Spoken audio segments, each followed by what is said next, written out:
Kabanata 31. Mabilis lumipas ang mga araw. Sa isang iglap, Agosto na. 2 linggo na mula nang tumira siya sa bahay ng mga Ford. Lalong lumalim ang samahan nila ni Little Treasure, at maayos ang takbo ng shooting. Si Snow at Gia ay tuluyan ng nagkasundo. Lihim silang nagbabalak ng kung ano-anong gulo. Bagamat nababasa ni Luna ang karamihan sa kanilang mga bitag, nakakapagod pa rin ang pagiging laging handa. Dahil dito, nag-iisip na siyang tapusin na ito ng isang bagsakan.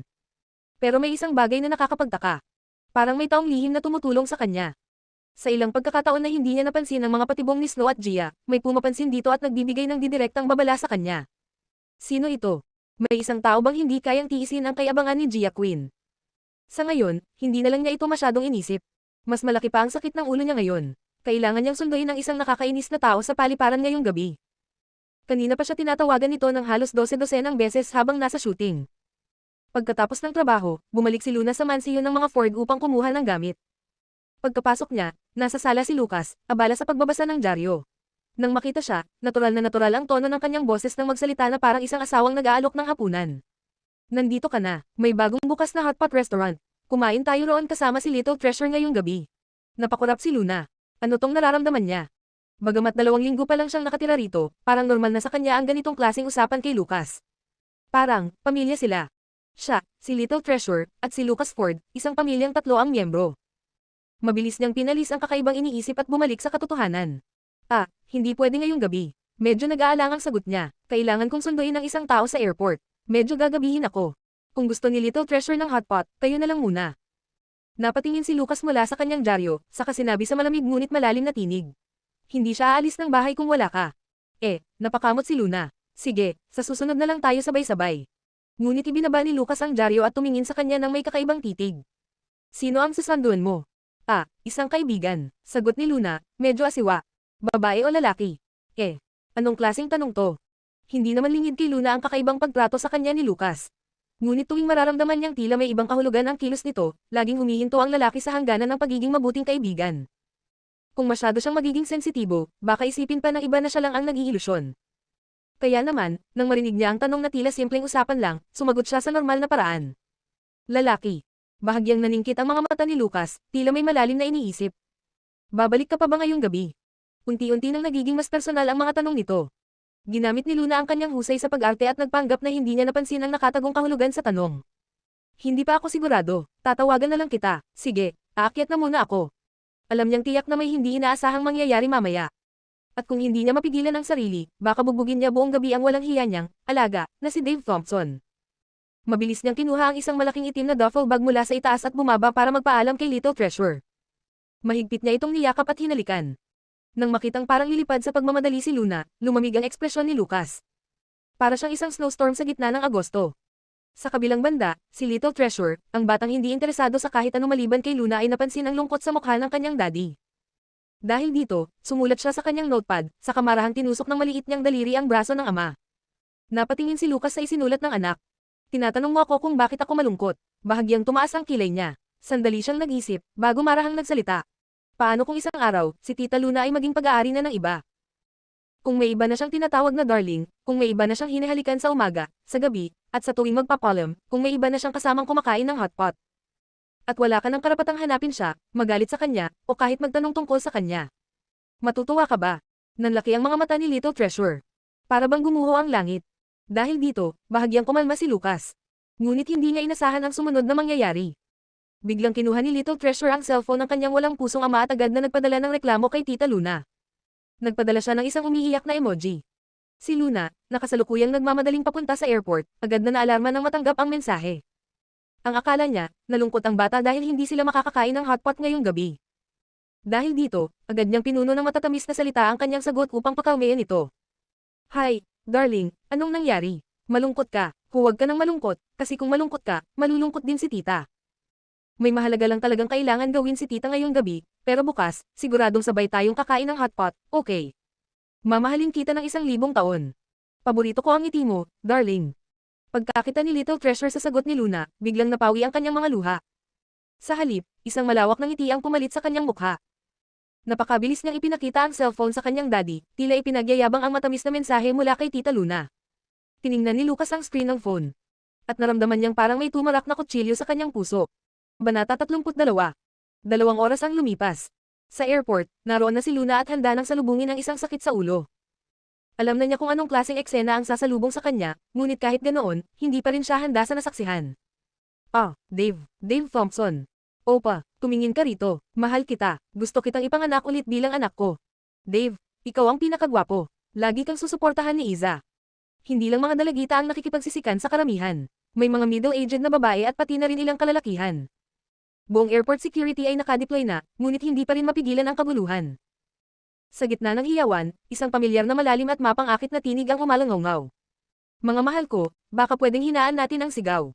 Huwag nating guluhin ang iba. Siya. Nagkaroon ng ilang segundong katahimikan. At pagkatapos, mas lalong lumakas ang sigawan. Mas malakas pa kaysa kanina. Halos gumuho ang buong airport sa lakas ng tilian. Samantala, nakasilip si Luna mula sa likod ng isang poste, tila nagpipigil ng tulo ng pawis. Hayop tong lalaking to, talagang gusto niya akong ilibing ng buhay. Kung lumabas siya ngayon para sunduin ito, may tsansa pa kaya siyang makaligtas ngayong gabi. Buti na lang, nakapaghanda siya. Mabilis na tumakas si Luna at tumakbo papunta sa palikuran. Pagkapasok niya sa isang cubicle, binuksan niya ang malaking itim na duffel bag at agad na inilabas ang kanyang mga gamit. Mabilis at bihasa niyang ginamit ang kanyang makeup tools. Nang lumabas siya mula sa washroom, hindi na siya si Luna Windsor. Sa halip, isang puting buhok na matandang babae. Biglang tumunog ang notification ng kanyang cellphone. Binuksan niya ito at agad na bumungad ang mensahe mula kay Dave. Corrupted Devil King, Luna. Bibigyan lang kita ng 5 minuto para lumitaw sa harapan ko. Kung hindi, ipapahayag ko na sa lahat ang relasyon natin. Oh fuck. Napamura si Luna sa isip. Dali-dali niyang chinek ang kanyang makeup sa huling pagkakataon at mabilis na tumakbo patungo sa pinakamataong bahagi ng airport. Sa gitna ng napakalaking crowd, nagpanggap si Luna na isang mahina at balisang matanda. Paumanhin. Pakiusap, pwede bang padaanin ninyo ang matandang ito? Mga mababait kong mga bata, gusto ko lang makita si Dave. Huwag kayong tumulak, may matanda rito. Lola, gusto niyo ring makita si Dave. Huwag niyong sabihing fan din kayo niya. OMG, pati matanda, nahuhumaling kay Dave. Ang lakas talaga ng apil niya. Sige, padaanin si Lola. Lola, ilang taon na po kayo? Bahagyang yumuko si Luna at nagkunwaring hinahagod ang masakit niyang likod. Sabay nagpasalamat siya ng paulit-ulit. Salamat, mga ineng. Salamat talaga. Oh, ang tanda-tanda ko na. 80 anyos na ako. Napakapogi kasi ng batang yan. Para siyang apo ko. Ang apo ko ay nagtatrabaho sa malayong lugar. 1 beses o 2 beses lang ako nakakabalita sa kanya sa 1 taon. Sa sinabi niyang iyon, agad siyang nagpahid ng luha.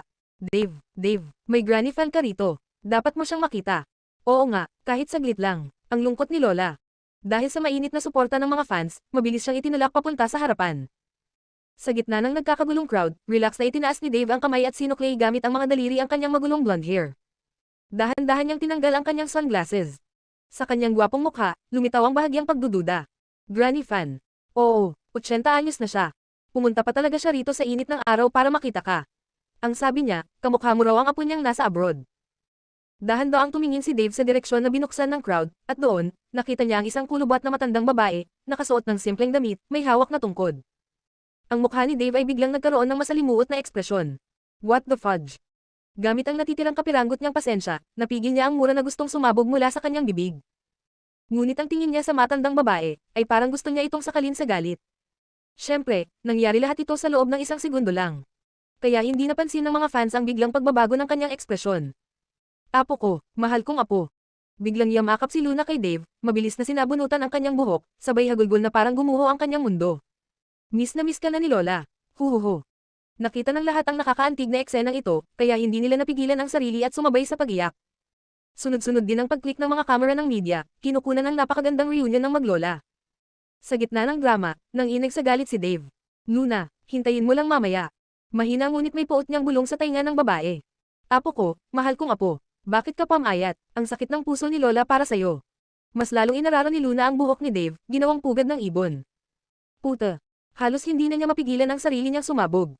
Swerte na lang, dumating ang kanyang manager na si Leigh Summers para sagipin siya.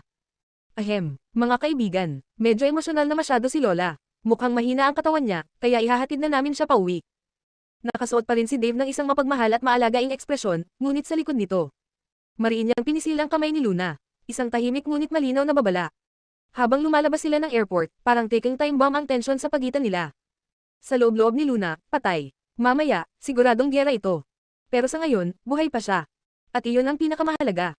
Kabanata 33. Sa loob ng itim na minivan. Mahal kong apo, alam mo ba kung saan nakatira si Granny? Luna, subukan mong tawagin akong Apo ulit. Apo, ano ngayon kung tawagin kitang ganyan? Lagot ka sa akin. Sige, subukan mo lang. Akala mo ba matatakot ako? Paray, babaeng ito, seryoso kang nananakit. Yumanig ang buong likuran ng sasakyan sa kalampigan at kaguluhan, habang ang manager na si Lay, na siyang nagmamaneho, ay napailing na lang. Dave, sabi ko na nga ba, hindi mo siya kaya, pero hindi ka naniwala. Masaya ka na ngayon.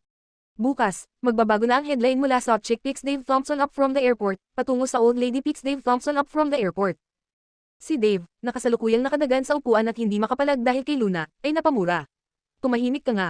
Sumilip si Lee sa rearview mirror at nakita ang nagkakagulong dalawa. Napailing siya habang tila pinagpapawisan sa inis. Luna, pwede bang dahan-dahan lang? Isipin mo nang nakikiusap ako. Kailangan pa niyang mag-shoot ng pelikula, mag-commercial. At mag-feature sa isang espesyal na magazine ngayong buwan. Alam ko, Lay, hindi ko naman tatamaan ang mukha niya. Kaya huwag ka nang pumalag dyan. Sa puntong ito, tuluyan nang nawala ang maamong imahe ni Dave mula sa airport. Ngayon, nakaposas ang dalawang kamay niya at nakadagan sa upuan, mukhang hinambalos ng tadhana. Luna, ikaw ang nagtulak sa akin na gawin ito. Habang abala pa rin si Luna sa pagbugbog sa kanya, biglang ginamit ni Dave ang nakakadena niyang mga kamay upang yakapin siya sa leeg at hilahin pababa. Nang biglang lumapit ang gwapong mukha ni Dave, napatras si Luna at ngumiti ng mapanukso. Ano yan? Dahil hindi mo ako matalo, gagamitin mo na lang ang kagwapuhan mo. Sa halip na halikan siya, biglang lumingon si Dave at sa muka. Arg! Hahahahaha! Natawa si Luna ng husto, halos mahulog sa upuan habang hawak ang tiyan niya. Sige nga, subukan mong ulit. Halikan mo ako rito. Hindi ba't ang ganda ng makeup ni Granny ngayon? Nang makita ang kulubot at mukhang lola na ayos ni Luna, nanigas si Dave at tila nawalan ng gana sa buhay. Matapos siyang matawa ng husto, huminga ng malalim si Luna at umayos ng upo. Ano, galit ka talaga? Ikaw naman kasi ang naunang nag-set up sa akin. Hindi mo ba ako papayagang makaganti? Gago ka talaga, matagal tayong hindi nagkita, hindi mo ba ako na-miss kahit konti? Ngayon na lang ulit tayo nagkita, binugbog mo pa ako. Napatingin si Dave sa kanya, halatang inis, ngunit may bahagyang tampo sa mata. Ngumiti si Luna, syempre naman, di ba sinabi ko sa airport, miss na miss ka ni Granny. Para hindi maubusan ng dugo sa sobrang inis, nagdesisyon si Dave na huwag na lang siyang kausapin. Sa halip, itinaas niya ang kanyang nakaposas na mga kamay at pasinghal na sinabi, bakit hindi mo pa ako tinatanggalan ng posas? Saan mo ba nakuha to? Hindi ba bawal to dito? Kinamot ni Luna ang baba niya. Parang binili ko ito sa isang sex goods shop sa online shop. May promo noon, 20% off. $9.90 lang. Natahimik si Dave at napalingon naman si Lay sa sinabi niya. Hindi alam kung anong reaksyon ang gagawin nila. Upang maiwasan ang isa pang rambulan, mabilis na iniba ni Lay ang usapan. Naiwan na natin ang mga reporter at fans. Saan tayo ngayon? Habang abala sa pag-aayos ng buhok gamit ang hand mirror, walang lingon na sagot ni Dave, balik tayo sa bahay ko sa city outskirts. Agad na umupo ng tuwid si Luna. Ibaba mo na lang ako sa tabi ng kalsada. Magtataksi na lang ako pauwi.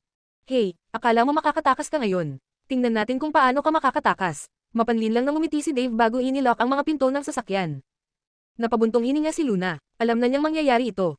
Habang umaandar ang sasakyan, napansin niyang pamilyar ang daan.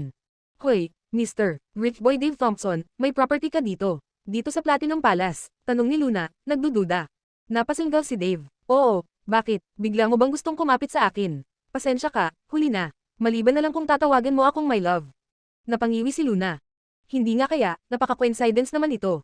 Sa hindi malamang dahilan, biglang tumunog ang warning bells sa isip niya. Tila may hindi magandang mangyayari. Habang papasok ang sasakyan sa pangunahing talangkahan, walang pag-aalalang nagtanong si Luna, Dave, saang bahay ka nakatira? Number 6. Napakunot ang noo ni Luna nang marinig iyon. Number 6. Ang Platinum Palace ay nahahati sa ilang antas. Ang pinakamagandang tirahan, walang duda, ay ang number 8, kung saan nakatira ang Evil Demon King na si Lucas Ford. May lawa at hardin sa likod, pati na rin isang pribadong golf course. Ito ang pinakamalawak sa lahat ng ari-arian. Ang sumunod dito ay ang bahay ni Lucian Ford, ang number 7, at nasa parehong antas nito ang number 6. Matagal nang palaisipan kung sino ang may-ari ng number 6, kaya sino ang mag-aakalang si Dave pala ang may-ari nito. Nang lumiko si Lay pakanan, walang malay na binuksan ni Luna ang bibig para paalalahanan siya. Ah, Lay, huwag dyan, sarado ang daan na yan. Agad siyang tiningnan ni Dave. Paano mo nalaman na sarado yan? Mabilis ang tibok ng puso ni Luna, pero sa labas ay kalmado siyang nagtaas ng kilay. Hindi mo ba nakita ang warning sign? Sa totoo lang, nasaksihan niya mismo kahapon kung paano binangga ng isang lasing na anak mayaman ang daang iyon. Saglit na tinapunan ni Dave ng tingin ang karatulang, road under maintenance sa gilid ng kalsada bago tumango. Napabuntong hininga si Luna. Bagaman may matinong dahilan siya kung bakit siya nanunuluyan sa bahay ni Lucas, mas gugustuhin niyang umiwas sa abala ng pagpapaliwanag, lalo na kung mahihirapan siyang protektahan ang sarili niyang reputasyon. Kabanata 34. Sanay na sanay si Dave sa pagsasaayos ng laro. Habang abala, nakahanap pa siya ng ilang pakete ng fruit jelly, potato chips, at dried fish. Hindi na alam kung saan niya hinugot ang mga iyon. Pakanta-kanta pa siya nang dalhin mula sa kanyang wine cellar ang isang bote ng mamahaling alak. Matapos ang lahat ng paghahanda, naupo siyang nakapulupot ang mga binti sa sahig. Kakataas lang niya ng manggas, handang subukan ang laro, nang biglang tumunog ang doorbell. Agad na dumilim ang mukha ni Dave, ngunit hindi niya binuksan ang pinto. Imbes, galit siyang tumawag kay Lay sa telepono. Tigilan mo na yung kakakatok. Darating ako bukas sa tamang oras, okay? Para ka namang hayop na pabalik-balik sa pagtawag sa akin, ni hindi ako makapaglaro. Maniniwala ka bang bibitawan ko na lang ang lahat? Ha? Anong sinasabi mong katok? Naguguluhang sagot ni Lay matapos sigawan ng matagal. Natigilan saglit si Dave. Hindi ikaw yung nasa labas ng pinto ko. Malayo na ko. Nagmamaneho pa nga ako ngayon. Walang kamalay-malay si Lay. Sino yun? Napakunot noo si Dave. Hindi naman marami ang nakakaalam na dito ako nakatira. Posibleng may nakakuha ng address mo. Mag-ingat ka, wag basta magbukas ng pinto. Paano kung media yan? Nandyan pa si Luna, babala ni Lay. Napairap si Dave at walang pakialam na sumagot, ano naman kung media? Anong masama kung makita nila siya? Napabuntong hininga si Lay. Dave, hindi kita pinapangaralan, pero kahit gusto mo siyang tulungan, kailangan din niyang tanggapin yun. Malinaw na niyang sinabi na ayaw niyang sumakay sa pirate ship mo. Biglang nag-init si Dave. Anong pirate ship? Sinong tinatawag mong pirate ship, ha? Patuloy ang pagtunog ng doorbell, mahigpit ang pagitan, parang bawat 5 segundo ay may tumutunog. Hindi na kita kakausapin, bubuksan ko na to. Sino ba namang gagambala sa akin ng ganitong oras? Padubog na pinatay ni Dave ang tawag at naglakad patungong sala. Bago niya buksan ang pinto, sinilip muna niya ang CCTV. At sa sandaling nakita niya kung sino ang nasa labas, tila nanigas ang buong katawan niya. Putang ina, si Lucas Ford, bakit siya nandito? Sa may pintuan, nakasuot lang ng kulay abong pang-casual na damit at tsinelas si Lucas, may hawak na kung ano sa kamay. Kahit pa casual ang itsura nito, nakaramdam si Dave ng malamig na hangin mula sa anit, dumaan sa batok niya pababa sa buong katawan. Napaatras siya, hindi alam ang gagawin. Para siyang isang kunhong biglang nakatagpo ng lobo. Nang tumunog ulit ang doorbell, 2 beses pa, napilitan siyang huminga ng malalim at binuksan ang pinto. Sa sandaling bumukas iyon, nawala ang kanyang magulong kilos at agad siyang nagpakita ng maingat na paggalang. Bakit ka nandito? Pinuntahan kita, walang ekspresyong sagot ni Lucas. Sige, pasok ka. Mabilis siyang tumabi para papasukin ito. Nilaybot ni Lucas ang tingin sa paligid, sa mga game controller sa sahig, mga pagkain, at bote ng alak. Pagkatapos, umupo siya sa sofa. Napansin ni Dave ang tingin nito at napalunok. Nakakapagod kasi ang trabaho. Paminsan-minsan, kailangan ko rin mag-relax. Hindi iyon pinansin ni Lucas. Kailan ka dumating? Hindi pa naman gaanong matagal. Matagal na naghalungkat sa kabinet si Dave bago sa wakas makahanap ng isang tibag. Pero wala siyang mainit na tubig, kaya napilitang kumuha na lang ng malamig na mineral water mula sa ref. Wala pa akong mainit na tubig dito, okay lang ba to? Hindi na, saglit lang naman ako. Tinapik ni Lucas ang mga kahon na dala niya. Ipinadala to ng mama mo. Dapat pinadala na lang niya sa ibang tao. Bakit kailangan pang ikaw ang mag-abala sa ganitong oras? Napailing si Dave, sabay mura ng paulit-ulit sa isip niya. Ano ba naman tong nanay niya? Bakit pa niya pinadala ang taong kinatatakutan niya ng ganito oras? Malinaw naman kung ano ang pakay nito, ang tiyakin kung ano ang ginagawa niya. Gaano ka katagal mananatili? Tanong ni Lucas gamit ang tinig na parang pinaghalong isang nakatatanda at isang boss na nagbibigay ng utos. Umayos ng upo si Dave at tapat na sumagot, kung walang magiging aberya, mananatili na ako dito. Bagaman uso ngayon ang pag-abot sa international market, mabilis din ang pagunlad ng industriya ng pelikula sa bansa natin itong mga nakaraang taon. Malaki rin ang market dito. Oo, mahalagang matuto sa ibang bansa, pero sa huli, kailangan kong bumalik sa pinagmulan ko at magtaguyod dito mismo. Ma'am, bihirang sumang-ayon si Lucas, pero sa pagkakataong ito, tumanggo siya. Magaan na napabuntong hininga si Dave, saka nagtanong ng may pag-aalala, kumusta si Little Treasure nitong mga nakaraang araw? Mabuti, malamig na sagot ni Lucas. Tama, may dala akong laruan para sa kanya, at may munting regalo rin ako para sa'yo. Balak ko sanang bumisita bukas, pero hindi ko akalaing ikaw ang mauuna rito. Mabilis na kinuha ni Dave ang mga inihandang regalo mula sa kanyang malita. Salamat, sagot ni Lucas habang nililibot ng tingin ang paligid ng sala. At pagkatapos, naghari ang katahimikan. Dahil dito, mas naging malinaw ang tunog ng tubig mula sa shower. Napakamot ng ulo si Dave sa alanganin. Nakuha naman agad ni Lucas ang sitwasyon. Matapos magbili ng ilang salita, tumayo ito. Aalis na ako, kung may oras ka, umuwi ka at dalawin mo ang ina mo. Oo, ihahatid na kita. Parang isang preso na biglang napawalang sala, mabilis na tumayo si Dave para ihatid ito. Pero bago pa siya makagalaw, isang malakas at tinis na tinig ang pumailan lang mula sa likuran. Dave, anong klaseng damit to? Paano ko to isusuot? Ang laki ng butas sa likod. Papalabas na sana si Lucas, ngunit sa narinig na boses, biglang nanigas ang katawan niya, parang may pumindot sa pressure point niya. Isang segundo ang lumipas bago siya dahan-daang lumingon, at sa isang iglap, isang matalim at nakakagimbal na tingin ang pinakawalan niya sa pinagmulan ng boses. Isang babae ang nakatayo sa may pinto ng banyo, nakayapak, basa pa ang buhok, at may bahagyang pamumula sa pisngi mula sa init ng shower. Nakasuot siya ng maluwag na pang-itaas na panlalaki. Isang t-shirt na may napakalaking punit sa kanang bahagi ng baywang. Kaya't kitang-kita ang maputing balat niya. Hindi napansin ni Dave ang reaksyon ni Lucas. Ang iniisip lang niya ay gusto na niyang mamatay sa kahihiyan. Paalis na sana ang tao, hindi ba pwedeng naghintay na lang muna ang babaeng ito? Nakalimutan kong itapon yan. Napunit yan habang nagmomotor ako. Ang dami-dami mong pwedeng isuot, bakit yan pa ang napili mo? Sagot ni Dave, halatang wala nang maisagot. Napatingin siya ng awkward kay Lucas bago mabilis na ipinakilala ang babae. Ito nga pala ang kaibigan ko, si Luna Windsor. Pagkasabi niya nito, napansin niyang kakaiba ang ekspresyon ni Luna. Nakatingin siya ng diretso kay Lucas na tila nawala ng ulirat. Putang ina, kahit gwapo si Lucas Ford, hindi naman kailangang tumitig na parang ngayon lang siya nakakita ng magandang lalaki, di ba? Dahil dito, agad na sumimangot si Dave, hindi maipaliwanag ang inis na nadarama. Matigas ang boses niyang sinabi, Luna, siya ang tiyuhin ko, si Lucas Ford, CEO ng Ford Corporation. Ano pang tinutulala mo dyan? Batiin mo na siya. Basang-basa pa rin ang buhok ni Luna, at hawak pa rin niya ang punit na bahagi ng damit. Sa wakas, nakahanap siya ng boses, ngunit parang nasa panaginip ang tunog nito habang dahan-daang binitiwan ang mga pantig. Hin. Ang tono niya ay tila isang tanong, ngunit sa pandinig ni Lucas, para itong isang tuwirang pagkilala na para bang tinatawag siya nitong tiyo ng walang pag-aalinlangan. Dahil doon, sa isang iglap, nagbago ang ekspresyon ni Lucas. Parang isang demonyong hari na nilunod sa dugo sa 18 antas ng impyerno, isang nakakakilabot na lamig ang lumabas mula sa katawan niya, agad na nagpapanginig sa dalawa. Nagtagal ng ilang sandali ang tensyon bago bumagsak ang malamig na tingin ni Lucas kay Luna. Ang taong susunduan mo, ay si Dave. Nagulat si Dave sa narinig. Luna, kilala mo ang tiyuhin ko. Halos mabaliw na si Luna. Binabaan niya ang boses at sinabing, dapat nga ako ang nagtatanong sayo. Paano mo kilala si Lucas Ford? Sinabi ko na sayo, di ba? Tiyuhin ko siya, inis na sabi ni Dave. Pinanlakihan ng mata ni Luna si Dave. Bakit hindi mo sinabi agad? Kasi, hindi mo naman tinanong. Natahimik na lamang si Luna, hindi alam kung ano pa ang sasabihin niya.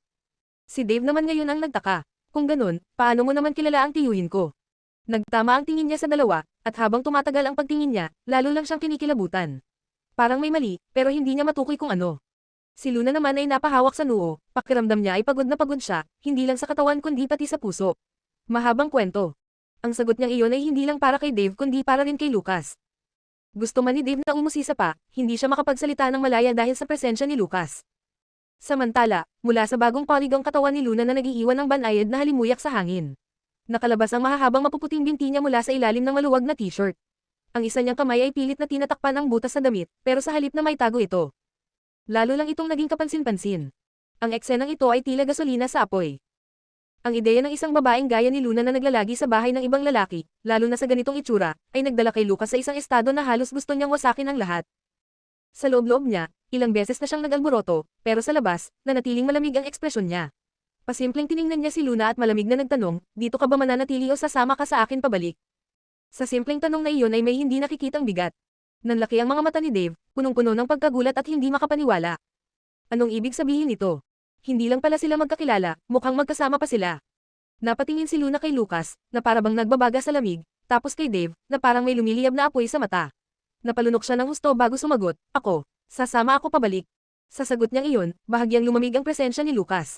Pero si Dave, doon na tuluyang sumabog. Bigla niyang hinawakan ang pulso ni Luna. Ang pares ng maladagat niyang mata ay puno ng pagkabigo at galit. Pinangako mong magkasama tayo ngayong gabi. Pagkarinig nito, gusto na talagang suntukin ni Luna ang lalaking ito hanggang mapalipad ito sa langit. Anak nang, pwede bang huwag mong gawing tunog na parang may nangyayari sa atin, ha? Bahagyang tinaas ni Luna ang ulo niya para tingnan si Lucas, at gaya ng inaasahan, ang malamig nitong ekspresyon ay nasa puntong hindi na niya kayang pigilan ang galit, parang may isang manipis na harang na lang at tuluyan na siyang sisibog. Pinilit ni Luna ang sarili na pakalmayan ang sitwasyon. Dahan-dahan niyang binawi ang kamay niya at mahinahong sinabi, Dave, may trabaho ako bukas. Di ba sinabi ni Lane na may lakad ka rin kinaumagahan? Kapag pareho na tayong libre, babalik ako rito at maglalaro tayo, okay? Binibigyang diin niya ng husto ang salitang maglalaro. Matapos sabihin ito, mabilis niyang kinuha ang itim niyang duffel bag, tinakpan ng butas sa kanyang damit, at parang tumatakas sa isang puok ng kamatayan. Diretso siyang lumabas ng hindi man lang nagpapalit ng suot. Bago siya sundan, iniwan ni Lucas si Dave ng isang makahulugang tingin. Pagkaalis nilang dalawa, nanlilisik ang mga mata ni Dave sa galit. Putang ina, kaya pala ang bilis niyang nalaman na sarado ang daan kanina. Luna, gaano pa karami ang hindi mo sinasabi sa akin? Kabanata 35. Nanginginig sa kaba si Luna habang naglalakad pabalik. Bigla niyang naramdaman na gumaan ang kanyang mga braso. Inako na ni Lucas ang kanyang bag. Pagkatapos, may bumagsak na bigat sa balikat niya. Ibinalaban ni Lucas sa kanya ang kanyang jacket. Salamat, napilitang sambitin ni Luna nang may pag-aalangang ngiti. Walang naging reaksyon si Lucas. Mas mabuti na nga siguro kung nagalit na lang siya. Kapag may reaksyon, may paraan pang humarap sa kanya. Pero ang tahimik na ito ang talagang nakakakaba. Nang makabalik na sila sa Ford resident, dumiretso agad si Luna sa kanya kwarto. Hindi na niya hinti si Lucas na magsalita pa. Pagkatapos magbihis ng sarili niyang pijama, si Luna ay dumaan na parang kidlat at agad na nagpunta sa paghahanap kay Little Treasure. Little Treasure, medyo natatakot ang tita sa dilim ngayon, pwede ba akong matulog sa iyo? Malugod naman na tinanggap siya ng Little Bun. Masaya niyang ibinigay ang kalahati ng kanyang kama para sa kanya. Salamat, darling. Good night, darling. Ikaw ang aking proteksyon, darating ang oras na ikaw ang magliligtas sa buhay ko ngayong gabi. Ang mga pangyayari ngayong araw ay sobrang nakaka-excite. Ang puso niyang maliit ay mabilis pa ring tumitibok hanggang ngayon. Dahil sa nangyari ngayong araw, nararamdaman niyang ang manipis at malabong hadlang sa pagitan niya at ni Lucas ay naging sobrang marupok na baka mabasag ng isang haplos. Kung mangyari man iyon, talagang hindi niya alam kung ano ang gagawin niya. Buti na lang at ang Little Bun na yakap niya ay naging isang magandang pampatanggal ng kaba. Matapos tumibok ang puso niya ng kalahating oras, unti-unti siyang nakatulog. May Little Bun na pampatanggal ng kaba si Luna, ngunit may isa namang nahihirapang matulog mag-isa. Sa 10 oras ng gabi, ang usok sa study room ay naging kasing kapal ng matinding hamog. Hey, hindi na nakapagtataka na hindi nahanap ng mga tao niya ang mga identity ng 2 tao na nagpadala ng mga regalo kay Luna sa set. Isa pala sa kanila ay isang nakatagong traidor, Corrupted Devil King. Ngayon lang niya naalala na may family group chat sila, at ginamit ni Dave ang kakaibang palayaw na ito doon. Hindi niya pa nakakabit ang mga piraso noon. Tungkol naman sa lalaking nag-sign off bilang KD, wala pang lead hanggang ngayon. Sa dilim, pinatay ng lalaki ang kanyang sigarilyo, tumayo, at lumabas ng kwarto. Dahan-dahan niyang binuksan ang pinto ng guest room, at nakita niyang walang tao roon. Bahagyang kumunot ang mga kilay ni Lucas. Tumalikod siya at tumingin sa kwarto sa kabilang silid. Tulad ng inaasahan, yakap ni Luna si Little Treasure at mahimbing na natutulog. Matalino ang babaeng ito. Ngunit, akala ba talaga niyang tapos na sila ng ganun lang? Nilapitan ni Lucas ang maliit na kama, at dahan-dahang inalis ang maliit na kamay ni Little Treasure na nakahawak sa kanyang damit. Pinalitan niya ito ng plush toy, at saka diretso niyang dinala patungo sa master bedroom. Habang natutulog, nakakunot ang noo ni Little Treasure at ang maliit na kamay nito ay naghahanap ng bagay, bago tuluyang nakakapit sa plush. Matapos niyang lokohin ang anak, dinala ni Lucas si Luna sa master bedroom. Dahan-dahan, inilatag niya si Luna sa kama, saka naupo sa gilid ng kama. Marahang hinaplos ng kanyang mga bahagyang magaspang na kamay ang mga malasotlang buhok ng babae, ang kanyang mga mata, at ang kanyang mga pisngi. Parang isang hayop bago kumain, sobrang matyaga siya, ngunit sinusulit ang bawat sandali bago ang pagkain. Sa huli, napabuntong hininga siya at inilapat ang kanyang mga labi sa malalambot niyang labi, dahan-daang sumubsob, tiningnan, at pinagsama ang kanilang mga bibig. Kasing tamis ito ng kanyang inaasahan. Inilipat niya ang kanyang labi sa kanyang pisngi, earlobes, at dumaan sa leeg. Sa huli, tumigil siya sa kanyang collarbone. Sa loob ng 32 taon ng kanyang buhay, hindi siya umibig sa kahit sino, at inisip niyang walang saysay ang pag-ibig. Para sa kanya, ang romantikong pagmamahal ay marahil ang pinakawalang silbing bagay. Ano ba ang halaga kung wala siyang lust at pagmamahal?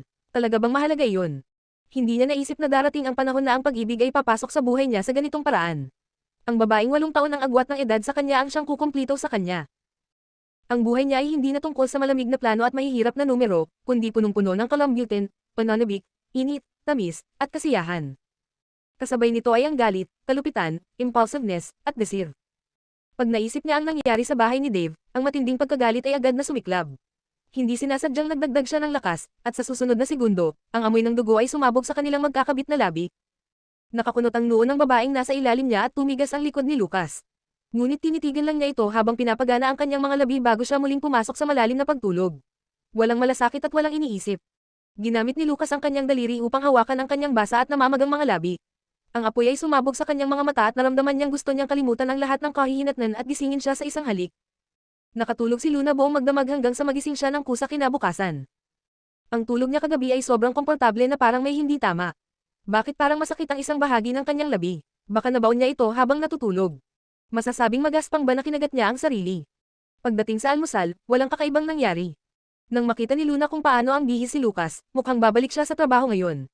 Naka-western style attire siya, nakaupo na parang isang aristokratang nagkakape at nagbabasa ng dyaryo. Ang ekspresyon niya ay manhid at malayo, parang wala lang nangyari kagabi. Bumantong hininga si Luna at pakiramdam niya ay masyado siyang sensitibo. Maaaring may mga malabong nararamdaman para sa kanya si Lucas, pero hindi naman siguro ito sapat para magselos siya para sa kanya, lalo na't kayang-kaya niyang magselos dahil sa sariling pamangkin. Ang ekspresyon ni Lucas ay normal, pero hindi ganoon ang kay Little Bun.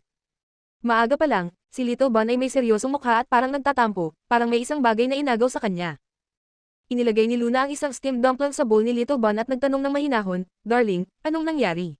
Malungkot ka ba?" Tumingin si Little Bon kay Daddy na parang walang nangyari, at lalong nagalit. Pero habang naaalala na si Tita Luna ang pinakagusto niyang makitang ngumiti, pinilit niyang itaas ang mga gilid ng kanyang labi, nagpapakita na siya'y okay lang. Galit na galit ako, pero kailangan ko pa ring mag-smile. Nang makita ito, si Luna ay tumigil sa pagwo-worry. Mabilis niyang tinapos ang almusal, "Sige, mauuna na ako, mag-enjoy kayo sa pagkain." Ngayong araw ay ang araw na darating ang second male lead sa set, kaya mas mabuti kung makakarating siya ng maaga. Habang papalapit siya sa bag at papalabas na, napansin niyang lumapit si Little Bon sa kanya at ang maliit na kamay nito ay humawak sa kanyang damit. Nalito si Luna, anong nangyari? Nakita ng Little Bon na hindi siya maintindihan, kaya ang mukha niya ay puno ng hinagpis. May ekspresyon na parang nawalan siya ng pabor, at parang malapit na siyang umiyak. Hinaplos ni Luna ang ulo at nag-isip ng matagal, pero hindi niya maintindihan kung anong pagkakamali ang nagawa niya. Sa huli, hindi na niya alam kung anong gagawin at tumingin kay Lucas para humingi ng tulong. Tumingin si Lucas sa kanya, pagkatapos ay kalmadong sinabi, "Nakalimutan mong bigyan siya ng goodbye kiss." Oo, sorry. Tinapik ni Luna ang ulo at sa kanya naalala. Nag-wave si Little Treasure kay Tita Luna at pagkatapos ay humarap sa kanyang daddy. Bigla, nagbago ang hitsura niya at nagkaroon ng galit na ekspresyon. Parang sinasabi, "Huwag mong isiping okay lang ang lahat dahil tinulungan mo ako." Si Lucas ay parang hindi siya tinatablan sa galit ng anak at tinikman ang kape na parang wala lang, "Sorry, hindi ko maintindihan ang gusto mong sabihin. Kung gusto mong makipag-usap sa akin, magsalita ka o isulat mo." Mas lalo pang nagalit si Little Treasure nang marinig ito. Kahit na tinulungan siya ni Luna, ang kanyang kakayahan sa komunikasyon ay limitado pa lang sa simpleng mga salita, ekspresyon, at bantas. Hindi pa siya nakapagsulat ng mahahabang pangungusap, lalo na't hindi pa siya nagsasalita. Sa huli, punong-puno ng galit, sumulat siya ng isang salita sa kanyang notepad, "Thief." Tiningnan ni Lucas ang salita mula sa gilid ng mata at nagkunwaring hindi maintindihan, "Ano? Ninakawan tayo." Ngayon, ang galit ni Little Treasure ay lumubha. Hinaplos ang kanyang pisngi at inilagay ang ulo sa notepad, nagsulat siya ng ilang mga salita ng galit, "Ninakaw mo si Tita Luna kagabi." Nang makita ni Lucas ang mga salitang iyon at napansin niyang nakasulat ang buong pangungusap, tamang grammar at lahat, napansin niya ang kasiyahan. Inilapag niya ang dyaryo at tinanong si Little Treasure na may nakakalokong tono, "Ayaw mo bang maging asawa ko si Tita Luna?" "Sa akin lang siya," isinulat ni Little Treasure sa notepad. Tumaas ang kilay ni Lucas, "Sayang, hindi kayo compatible, 19 na taon ang agwat ng edad niyo. Huwag mong sabihin na gusto mong maghintay siya para lumaki ka." Nagbaba ng ulo si Little Treasure at nag-drawing ulit, isang itlog na parang nabulok.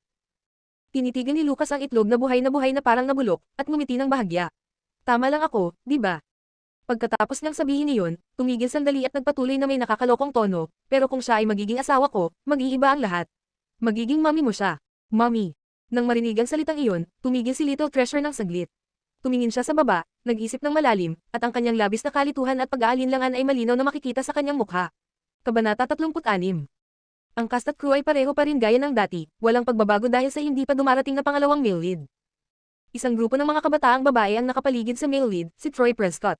Punong-puno ng paghanga ang kanilang mga mukha habang nakikinig sila sa kanyang pagkwento ng mga sandali ng kanyang tagumpay sa industriya ng entertainment.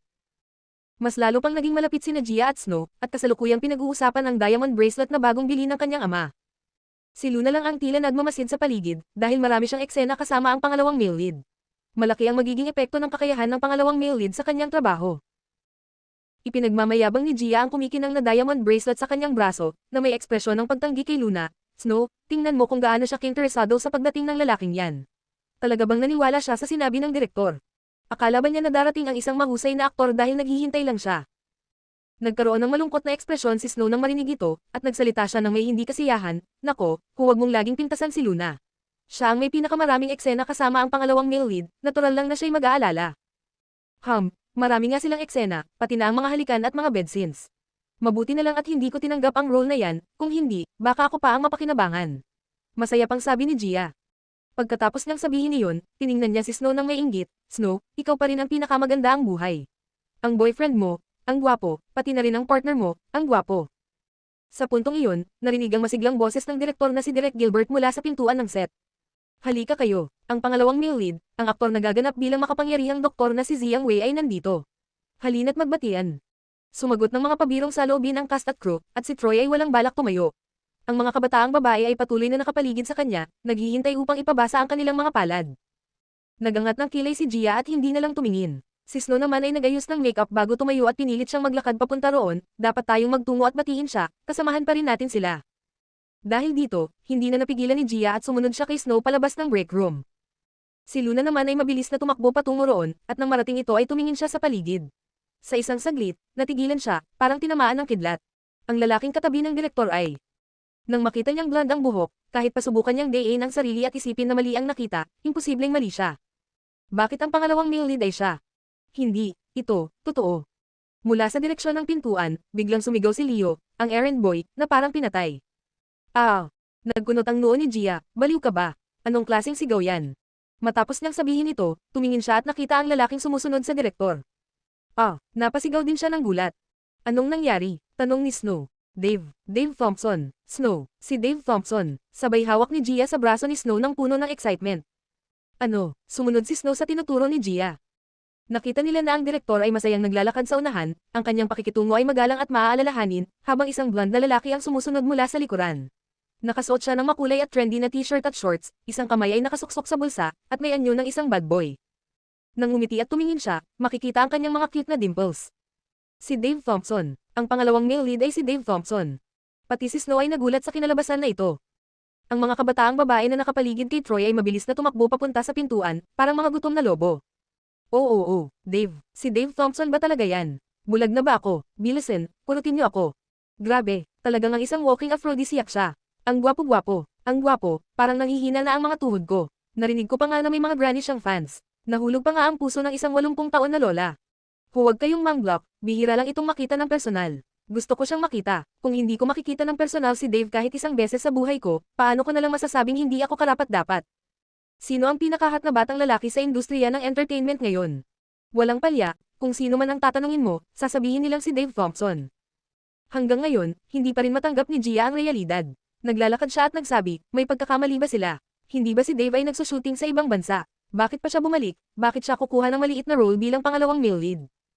Bumulong si Snow, narinig ko na ayaw ni Dave Thompson ng kahit anong role kundi ang pagiging male lead. Bukod pa roon, ang pangunahing sponsor ng pelikulang ito ay ang Starlight Entertainment, kaya bakit siya darating dito bilang isang Golden Age artist? Kahit na nagdiriwang siya kanina na hindi siya maaabuso, halos mabaliw na si Gia ngayon, putang ina. Paano nangyari to? Bakit ang swerte ni Luna? Dapat ako ang may-ari kay Dave, ako. Lahat ng to, dahil kinuha niya ang role ko ng walang kahihiyan. Habang pinagmamasdan siya ng mga tao sa paligid, nakikiramay sila at hindi na nagtataka sa kanyang pagkabaliw. Kasi lahat ng tao sa industriya ng entertainment ay alam na si Gia Quinn ay may lihim na pagmamahal kay Dave Thompson at nagpost pa siya noon sa social media account niya ng public confession para kay Dave. Kahit na tinanggihan siya ni Dave, madalas pa rin siyang mag-post ng balita tungkol dito sa social media, para siyang tapat na fan. Ginamit ni Direk Gozon ang lahat ng lakas para mapatahimik ang grupo ng mga kababaihang iyon. Hindi niya napigil ang magbiro, Dave, tingnan mo kung paano mo nakuha ang mga babae sa crew namin. Talaga nga, ang mga gwapong lalaki ay laging pinapaboren. Sumang-ayon si Dave at nagbiro, Direk, hindi mo ba narinig? Gusto lang nila akong matikman, kaya kailangan mo akong protektahan, ha? Ha, walang problema, ang partner mo naman ay ang war goddess na si Gongsun Lee, siya ang magpoprotekta sa'yo. O nga pala, nasaan si Luna? Laging tanong ng tanong kung sino ang magiging pangalawang male lead, bakit siya nawawala ngayon? Tanong ni Direk Gilbert habang tinitingnan si Luna. Si Dave ay may konting ngiti sa labi, baka naman natakot siya sa akin. Baka nga, halos lahat ng babae sa bansang to, fan mo. Baka nga si Luna ay isa rin, at nashock lang siya sa pagkakita sa idol niya.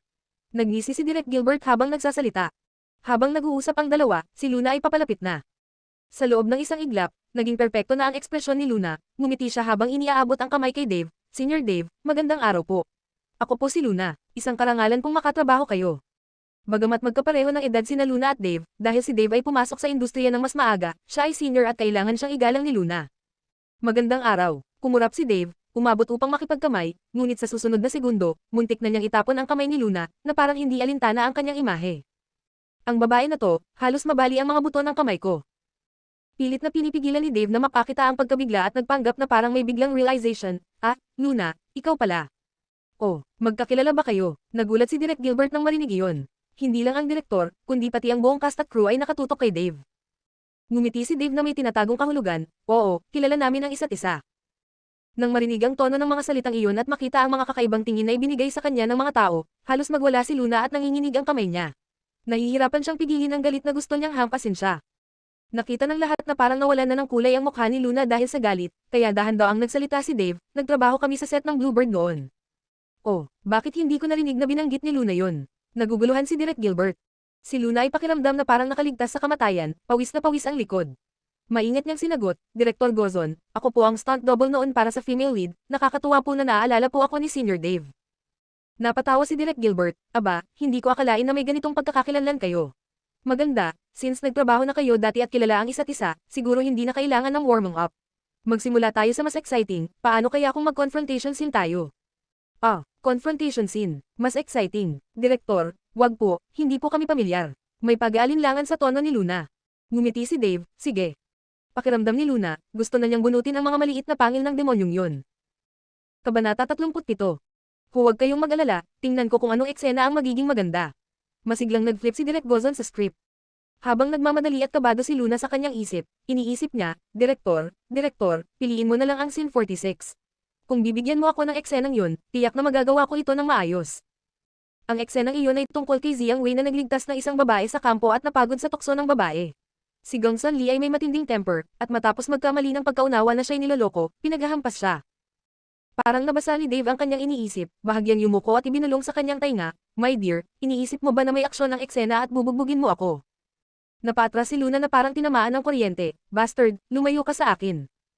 Dahil sa lalaking ito, tumaas ang galit sa kanya na kahit 10 baka ay hindi kayang tanggalin. Na-imagine na niya kung gaano kagulo ang magiging sitwasyon kay Gia at Snow, lalo na kay Gia. Mahirap na nga ang pamumuhay niya, parang tinatambakan pa siya ng nyebe sa gitna ng snowstorm. Ngunit hindi nakapagbigay ng solusyon si Luna. Hindi papayag ang direktor na paluan si Dave sa unang araw niya, kaya nag-isip saglit at nagsalita, pumili tayo ng scene 371. Inisip ni Luna ang eksena sa script, at nang maalala ang eksenang iyon, napawi ang saya sa kanyang mukha. Bagamat hindi ito isang bed scene o kissing scene, hindi ito naging mas magaan. Ito ay isang eksena kung saan tinukso ni Gongsun Li si Jiang Wei. Tinawag sila ng direktor at nagsimula itong magpaliwanag. Ang pamilya Gongsun ay laging nagsisilbing mga general at nagkaroon ng mga tagumpay sa labanan. Ngunit ang kanilang lumalaking kapangyarihan ay nagdulot ng takot sa kanilang pinuno, kaya titinulak ang pamilya ng general sa panganib. Ang emperador ay naging bulag sa mga chismis, kaya't namatay ang ama ni Gongsun Li sa laban.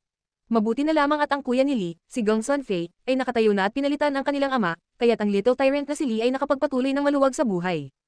Nang araw-araw, siya ay nagsaya-saya sa mga kalye ng Dawa. Habang binabanggit ng direktor ang little tyrant, tumangala si Dave at ngumiti habang tinignan si Luna. Isinunod niyang binanggit ang mga salita, parang ikaw yan. Pinili ni Luna na huwag pansinin siya at nagpatuloy na makinig ng mabuti sa direktor. Ang little tyrant na ito ay palaging nakabihis na parang lalaking damit, kaya't hindi siya mukhang isang dalaga. Noong siya'y 16 na taong gulang, nakatagpo siya ng isang binata sa kalye, si Jiang Wei, at in love siya sa kanya sa unang pagkakita. Kaya nagsimula siyang mangakit sa kanya araw-araw. Nagtaas ng kamay si Dave at nagsalita, Direktor, hindi ba't parang female version lang ito ng tyrant na kinukuha ang inosenteng bulaklak? Ikaw ang tyrant, naisip ni Luna. Napangiti si Direk Gilbert at nagpuri, Dave, tama ang pagkaintindi mo, ganun nga. Kaya ang pangunahing point na gusto kong sabihin ay, ang mga role mo ay laging may lakas at aktibong katangian. Pero ngayon, kabaligtaran, kaya kailangan mong magtulungan at mag-adjust. Habang nakikinig, nagsimula ng mag-alala si Luna. Ang laging mga role ni Dave ay mga malupit na CEO, mga prinsipeng makapangyarihan, at iba pa. Paano kaya niya gagampanan ang role ni Jiang Wei na intellectual at delicate na doktor? Nag-acting si Dave na parang seryoso at tumanggo na nagpapakita ng pagkakaintindi, naiintindihan ko, Direktor. Ako ang mahina at pinipilit. Pinagmasdan silang dalawa ni Direk Gilbert na may pangambang, mas mabigat ang pag-aalala niya kay Luna kaysa kay Dave. Kasi nag-aalala siya na baka mahirapan si Luna dahil hindi siya matutok sa pagiging ruffian na gaya ni Gongsun Li. Pinili ko ang eksenang ito dahil masusubok ang chemistry ninyo. Karamihan sa mga eksena, isa sa inyo ang magpapakita ng scoundrel na asal, habang ang isa naman ay magpapakita ng gentleness at pagtitiis. Kung magagawa ninyo ito ng maayos, wala nang magiging problema sa ibang mga eksena. Okay, tapos na muna ako magsalita, magsimula na tayo. Magpalat na kayo ng makeup at costume. Paglabas ni Luna matapos magbihis ng costume, kaagad siyang tumama sa mata ng mga tao sa set. Naka-red at white na kombinasyon, parang isang batang lalaki, ang bihis niya ay isang perpektong pagsasalarawan ni Gongsun Li na may mataas na ponytail at matalim na mata. Ang bawat galaw ng katawan at ekspresyon niya ay nagpakita ng isang malakas at matapang na aura. Walang duda, kamukha niya ang isang 16 na taong gulang na Gongsun Li. Kahit ang mga tao na palaging umaalipusta kay Luna ay hindi nakatanggi at aminadong tama ang kanyang hitsura para sa role. Noong una, nag-aalala si Direk Gilbert na baka ang isang napakagandang aktres gaya ni Luna ay limitado lang sa isang klase ng role, pero ngayon, nakitang may kakayahan pala siyang mag-transform.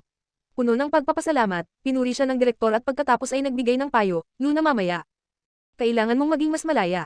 Huwag masyadong mag-alala tungkol sa hitsura mo. Sa eksenang ito, kailangan mong magpanggap na isang ruffian. Mas wild, mas mabuti. Dahil dito, hindi ka kailangang mag-alala, sagot ni Dave, na tapos na din magbihis at lumabas mula sa dressing room. Muling nagkaingay ang set nang makita nila si Dave na nakakostume, at pati si Luna ay nabigla. Nakasayan robe na may bamboo print si Dave at ang hitsura niya ay parang isang buong jade, matalim ang kilay, at may mahinhin ngunit banayad ng ngiti. Parang siya ay lumabas mula sa isang sinaunang painting. Ngumiti si Dave at ipinagyabang ang sarili sa harap ni Luna, ano sa tingin mo? Hindi ba't ang langit ay umiiyak sa kagwapuhan ko? Pumangit ang imahe niya nang magsalita siya. Nanatiling mahinahon si Luna, ngunit hindi nakatiis at sinagot siya ng tatlong salita, submissive and weak. You, me, ano ako, paumanhin, pero sa kwentong ito, ikaw ang pinipilit ko. Ah, ganun ba, pero bakit parang may eksena na kung saan ako naman ang nagka-counter-attack? Mukhang may bedsin pa. Sok-sok. Sa hindi kalayuan, pinagmamasdan ni Gia ang dalawa, na tila nagbubulungan at magkaharap. Ang selos ay sumiklab sa kanyang puso at halos mawalan siya ng kontrol. Simula nang dumating si Dave, hindi na siya napansin ni isa, at hindi siya tinitingnan ni Dave. Kahit isang pagkakataon, hindi siya nakipagkamustahan. Sa tabi niya, patuloy ang pagpapalakas ng loob ni Snow. Gia, huwag kang magalit. Ganyan talaga ang nangyayari. Sa industriya ng entertainment, parte ng lakas ang swerte. Swerte si Luna dahil siya ang makakatrabaho ni Dave. Siguro pagkatapos ng pelikulang ito, makakasali siya sa mga second-tier actors. May chance pa siyang umabot sa first tier.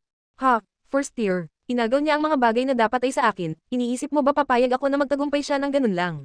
Nagbago ang mukha ni Gia, nagsimulang magpakita ng malupit na galit.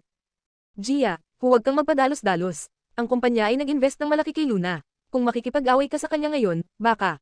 Anong gagawin ko kung hindi ako makipag-away sa kanya? Hindi mo ba nakikita na ako ang may karapatan, hindi siya? Nang marinig ni Gia ang tungkol sa planong pag-develop kay Luna, lalo pa siyang nagalit. Dahil parehong uri ng pelikula ang kanilang mga ginagampan ng role, kung itataas si Luna, malaki ang tsansang kukunin niya ang ilan sa mga resources ni Gia. Habang nakatingin kay Gia, lihim na ngumiti si Snow. Sa pamamagitan ni Gia bilang saldata, hindi na kailangang magpakita ng kamay si Snow. Masaya na siya sa panonood ng gulo. Subalit, mukhang tila swerte si Luna nitong mga nakaraang araw. Kailangan ng mga precautions. Nasaan si Ryan? Kumpleto na ba ang props? Sigaw ni Direk Gilbert. Darating na, darating na. Direktor, ito na ba? Inilabas ng prop master ang isang lubid.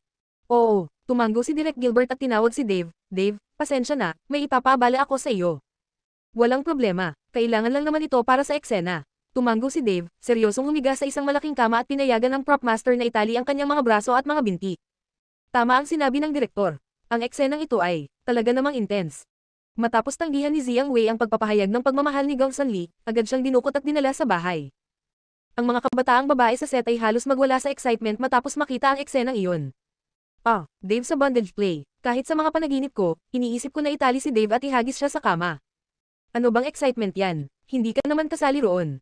Grabe, grabe, bakit pa kailangan siya? Ang nakakainis na vixen. Totoo, nakakainis. Hindi ba pwedeng hilingin ni Dave sa direktor na palitan siya? Hindi siya karapat-dapat para sa kanya. Ahem, hinikayat ni Direk Gilbert ang lahat na mag-settle down gamit ang isang mahinang ubo. Pagkatapos, pumalakpak siya at sumigaw, okay, lahat, maghanda na. 3, 2, 1, action. Hindi tinatablan si Luna ng ingay ng mga tao sa paligid. Nang hangin na ang boses ng direktor, agad na nagbago ang kanyang ekspresyon. Ang kanyang mga mata ay naging parang isang 16 na taong gulang na dalaga. Malinis at purong-puro, at kasing buhay ng araw. May kaakit-akit ng ngiti sa kanyang mukha at may kasamang tamad na ekspresyon, para bang hindi alintana ang lahat. Hinawakan niya ang lelayan ng kanyang palda, itinaas ang isang paa, at tinadyakan ang pinto ng kanyang silid. Pagkatapos, lumipat ang kamera kay Dave. Nakita siyang nakahiga sa pulang kutsan na may nakataling mga kamay at paa. Ang kulay ng kutsan ay nagbigay ng mas maputlang itsura sa kanya, kaya't lalong lumitaw ang kanyang kahinaan at fragility, at nagbigay ng malakas na udyok sa sinuman na nais siyang pagharian. Pagkarinig ng tunog ng pagsipa sa pinto, dahan-daang inangat ni Jiang Wei ulo at iminulat ang kanyang mga mata.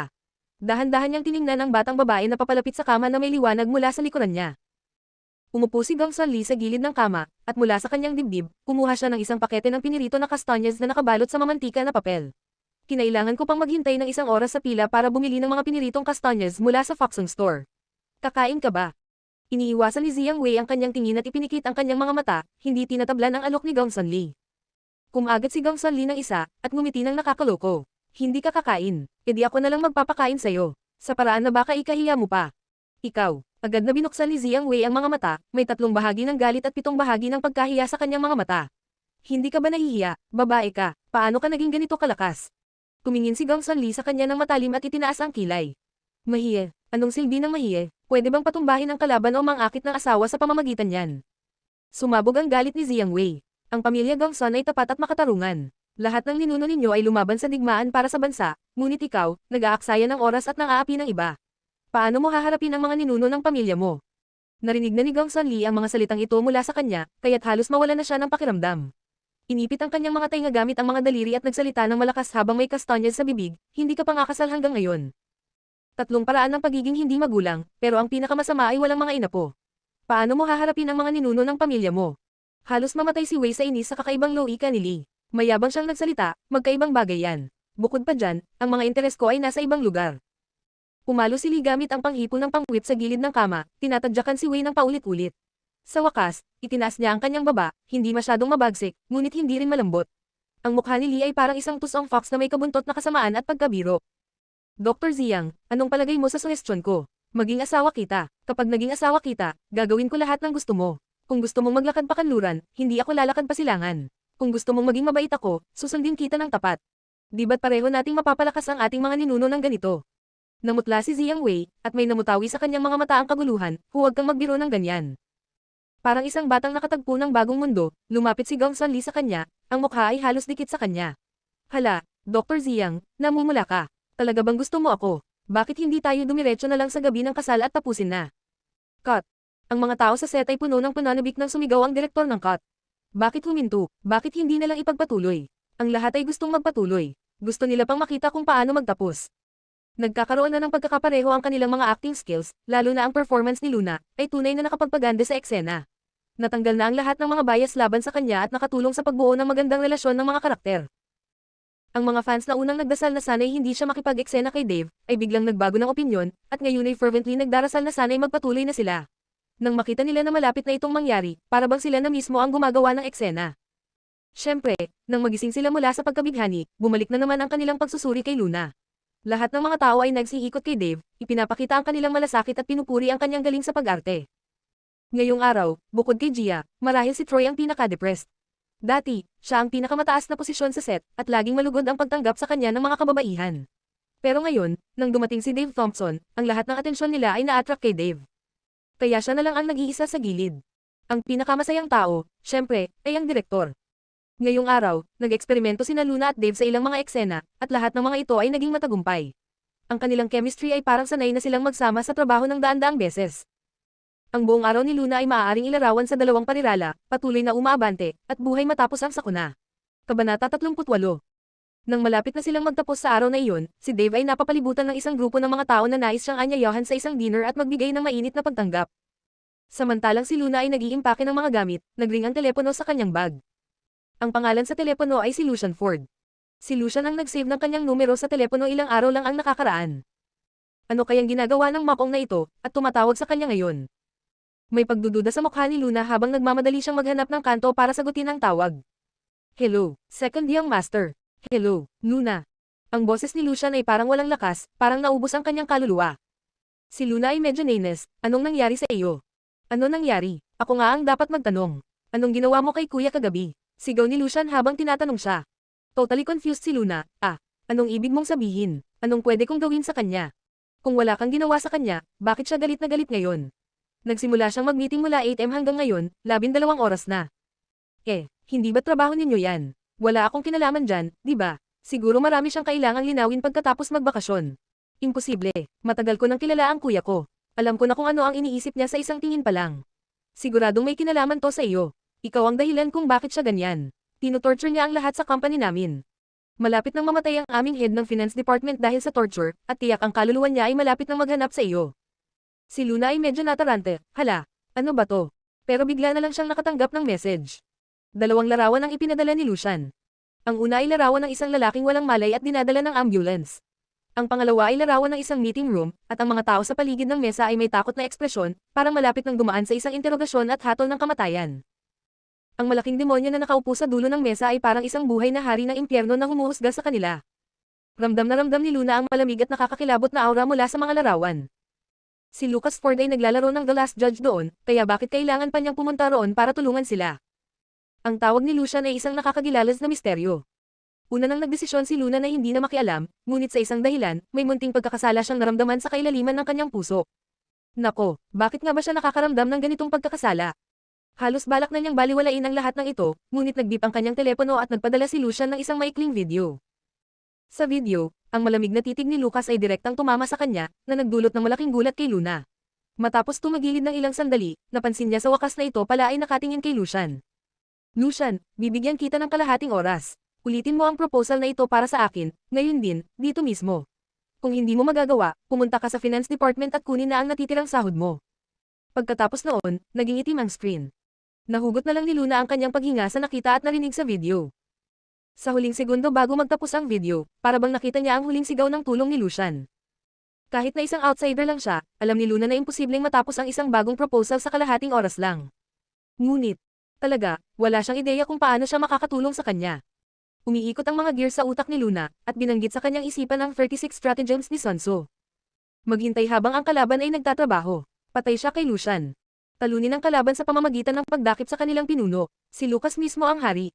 Atakehin ang isang bagay na mahalaga sa kalaban para mailigtas ang mga kaalyado. Saan siya makakakita ng ganoon? Maliban na lang kung, ang beauty trap. Sa wakas, tinampol ni Luna ang sarili sa ulo, nakuha ko na. Ilabas ang tigre mula sa kanyang kuweba. Malalim na huminga si Luna, pinakalma ang sarili, at tinawagan si Lucas. Sa kasalukuyan, sa Ford Corporation. Sa meeting room, nakakonekta ang telepono ni Lucas sa malaking screen at ipinapakita ang ilang mga internal na impormasyon ng kumpanya. Ang mga matataas na opisyal ng kumpanya ay nakatutok ng 2,000% sa screen dahil magtatanong si Lucas mamaya. Para silang mga bata na tinatanong ng guro noong maliit pa sila. Sa mga sandaling iyon, biglang tumunog ang telepono ni Lucas.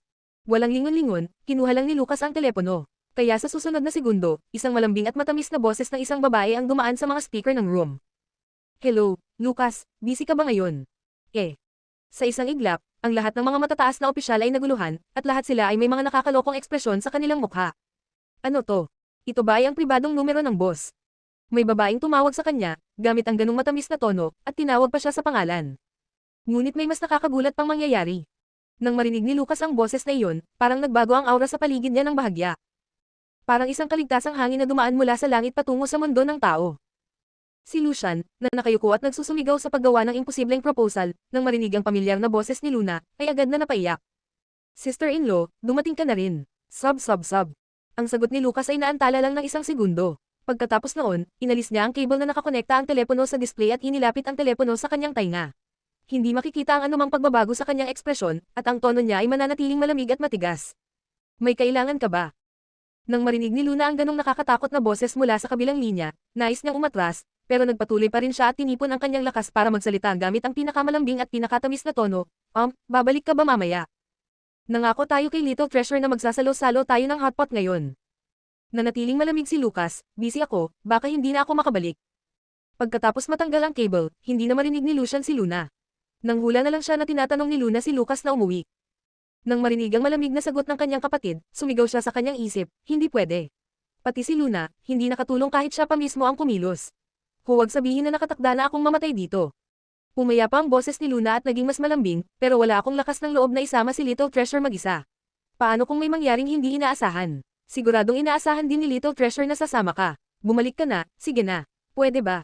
Tahimik si Lucas ng 3 segundo bago sumagot, sige. Uuwi ako agad. Naguluhan si Lucian sandali, bigla siyang nakaramdam ng parang napaliligiran siya ng isang nagniningning na liwanag, para bang aakyat siya sa langit. Talaga namang malakas at makapangyarihan ang sister-in-law ko. Alam kong magagawa niya. Akala niya hindi gagalaw ang kanyang kapatid, pero ang totoo, nagpakipot lang siya. Pagkatapos ng tawag, sinabi ni Lucas ng 2 salita, meeting adjourned.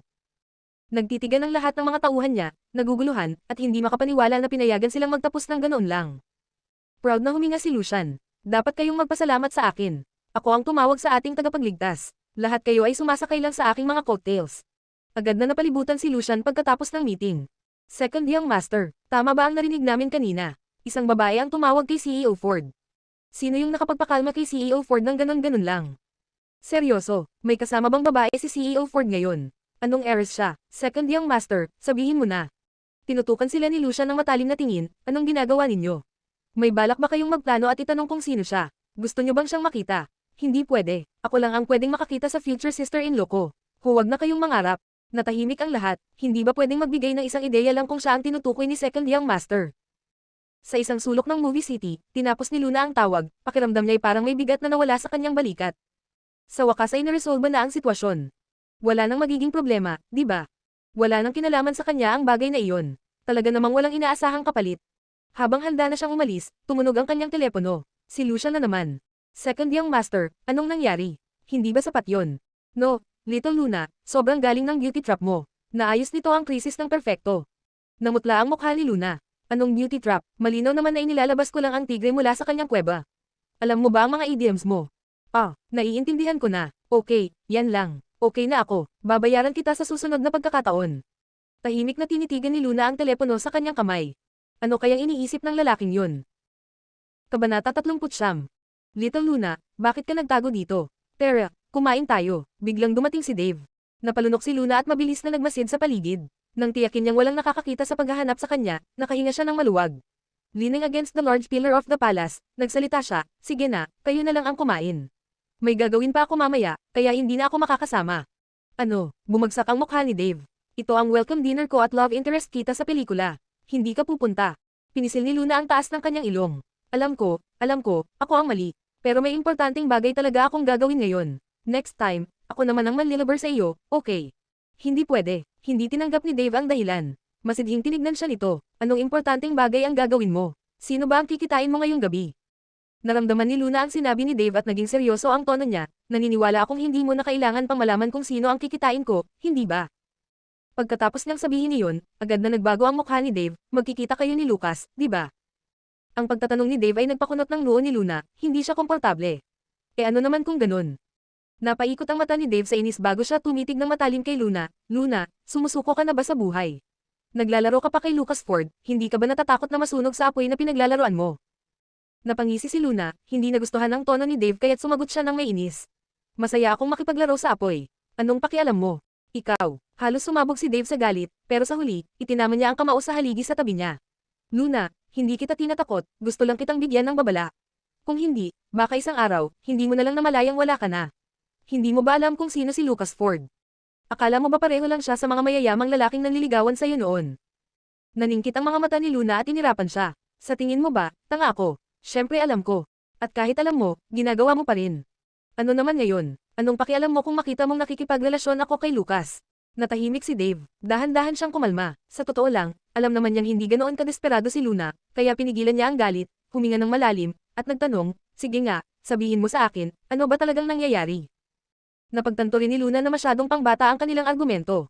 Pero dahil sa biglaang pagsulpot ng lalaking ito ngayong araw, masyado siyang nairita. Mabilis uminit ang ulo niya ngayon, kahit maliit na bagay, kaya niyang ikagalit.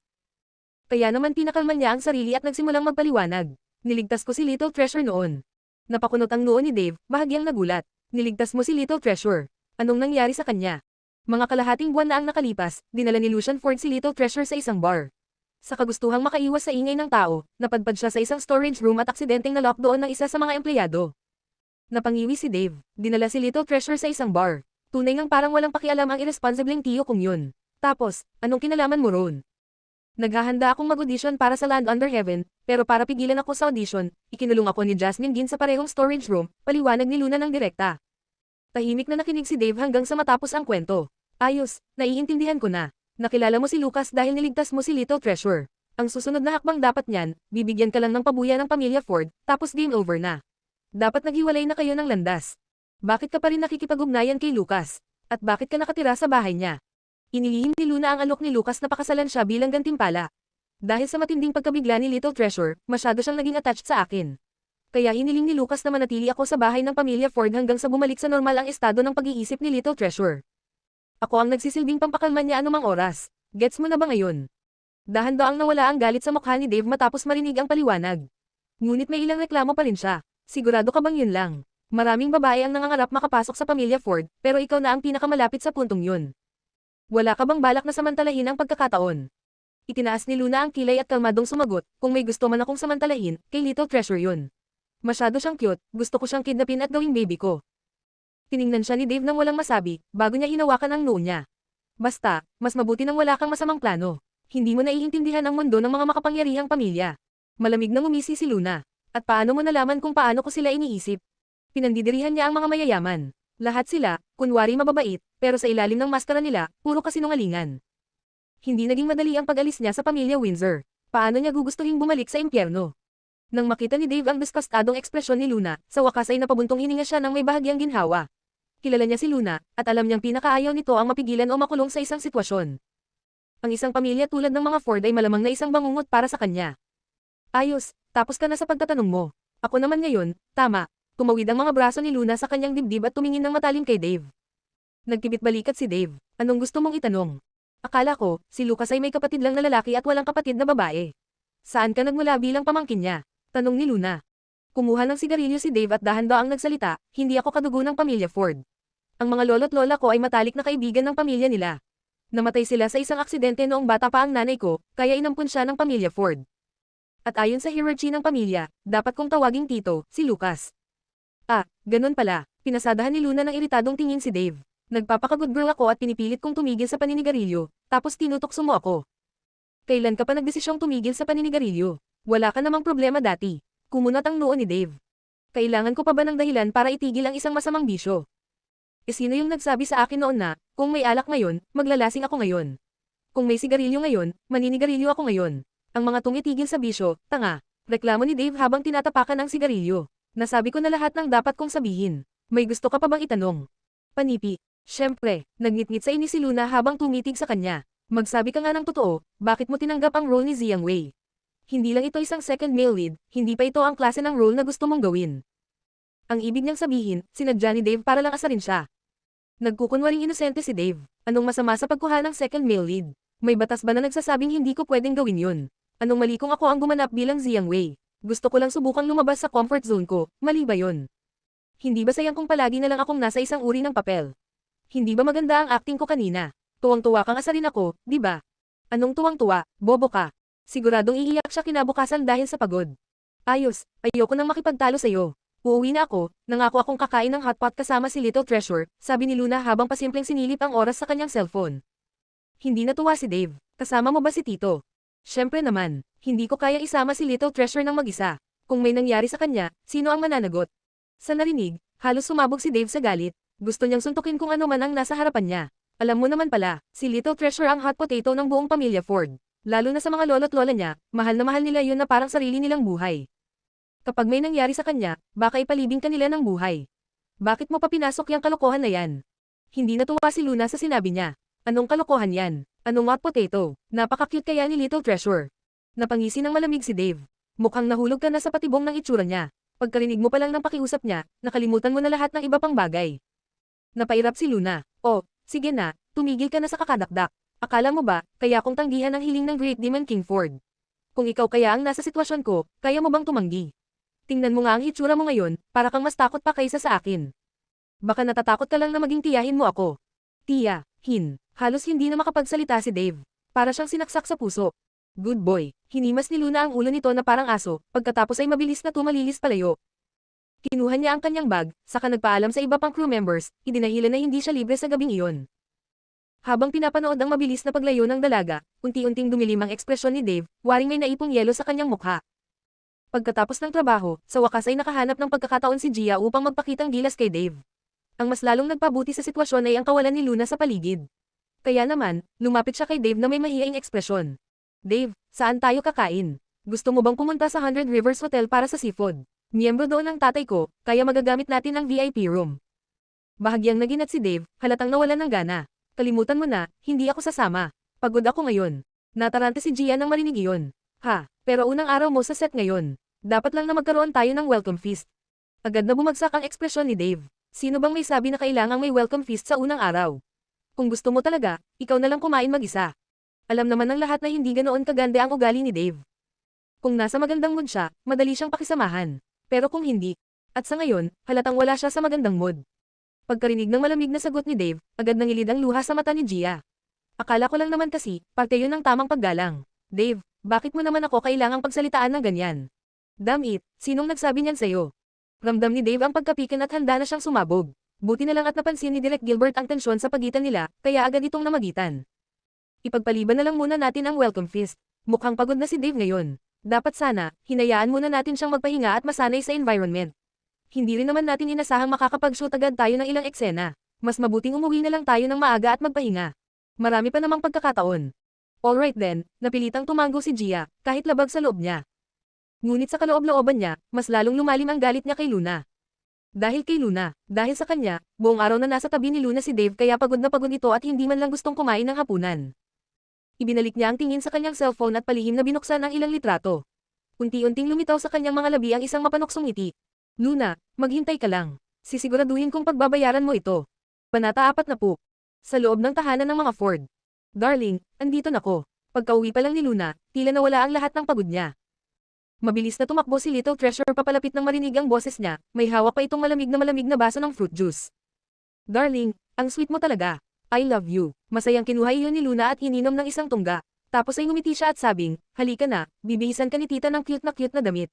Lalabas tayo mamaya para mag-hotpot. Ang batang laging tumatakbo papasok ng kwarto tuwing naririnig ang salitang, labas, ay ngayon ay tahimik na nagpaakay kay Luna paakyat ng hagdan. Pagdating nila sa kwarto, hinayaan niyang pasukitin siya ng iba't ibang damit. Masyadong plain to, masyadong dark tong isa, at ito naman, nakakabor. Diyos ko, sino bang namili ng mga damit mo? Anong klaseng aesthetic sense to? Hindi ko na kailangang magtanong, tiyak, tatay mo yan. Nakalimutan na yatang 5 ka pa lang, hindi 35. Nagreklamo si Luna habang kinakalkal ang closet. Hanggang sa may nahugot siyang ikinatuwa niya, aba, ang cute nito. Isang puting short-sleeved shirt na may hoodie at may mahahabang tenga ng kuneho, at kasamang overalls na may malaking bulsa sa harapan na parang kay Doraemon. Sa style na to, tiyak si second uncle mo ang bumili. Marunong siya sa ganyan. Ang mga bata dapat naka-cute na damit para lively tignan. Tumanggo siya sa sariling opinyon, tapos ay tinanong si Little Treasure, darling, anong tingin mo? Gusto mo ba to? Kung ayaw mo, hahanap tayo ng iba. Hindi nakalimot si Luna na tanungin ang opinyon ng bata, kahit pa alam niyang palagi itong sumasang-ayon sa kanya. Gaya ng inaasahan, tumanggo agad si Little Treasure. Kaya't masayang sinuotan siya ni Luna ng napili niyang outfit. Pagkatapos bihisan si Little Treasure, dumiretso si Luna sa sarili niyang kwarto para magpalit din. Nagkataon, may damit din siyang halos kapareho ng suot ni Little Treasure. Isinuot niya agad iyon. May denim overalls din at hoodie na may bunny ears. Paglabas niya ng kwarto, naliwanagan ang mga mata ng maliit na bata. Tinitigan niya si Luna, tapos ay ang sarili, at napuno ng tuwa at kasiyahan ang kanyang maliit na mukha. Inabot pa niya ang tenga ng kuneho sa hoodie ni Luna, at baka sa kanyang mukha ang galit na pareho sila ng suot ni Tita Luna. Nang parehong handa na sila, may narinig silang ugong ng makina mula sa labas. Dumating na si Lucas. Bagamat lagpas 30 degrees Celsius ang init sa labas, tila ba galing siya sa Siberia, matikas, malamig ang ekspresyon, at may presensyang tila bumalat sa buong sala habang matulin siyang pumasok. Ang mahahabang binti marangal ang hakbang. Pero nang lumapat ang tingin niya sa magkatabing nakaupo sa sofa na tila mag-ina sa matching outfit, tila unti-unting natunaw ang yelo sa kanyang mga mata. Napaka-cute ni Little Treasure sa suot niya. At si Luna, dahil sa bunny ears at denim overalls, ay mas lalo pang bamata ang itsura. Magkatabi silang dalawa, at parang magkapatid lang. Nang makita niyang dumating na si Lucas, agad tumayo si Luna at tinakay si Little Treasure, ready na kami. Alis na tayo.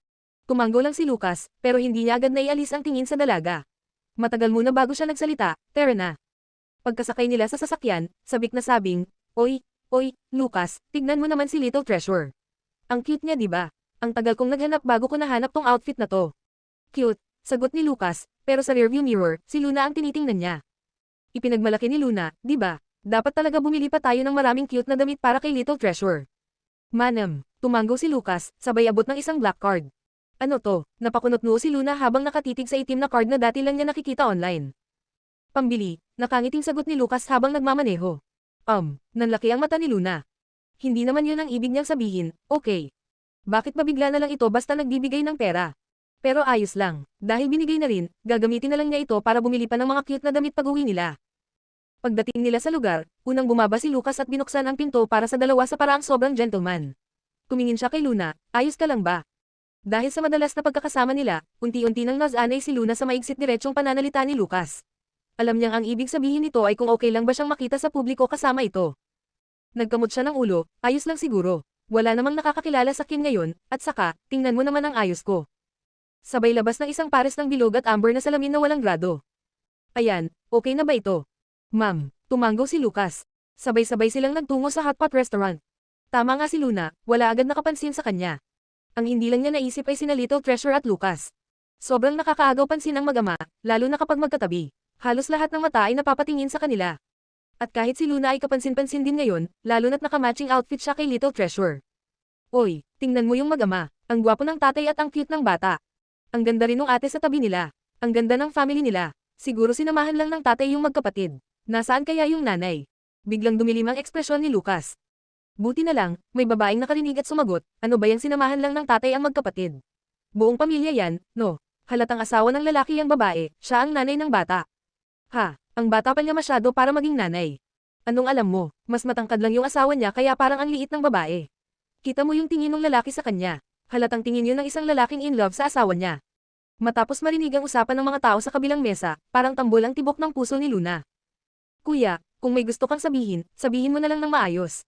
Paanong nasabi mong iba ang tingin sa akin ni Lucas? At higit pa roon, tingin daw ng isang mapagmahal na asawa.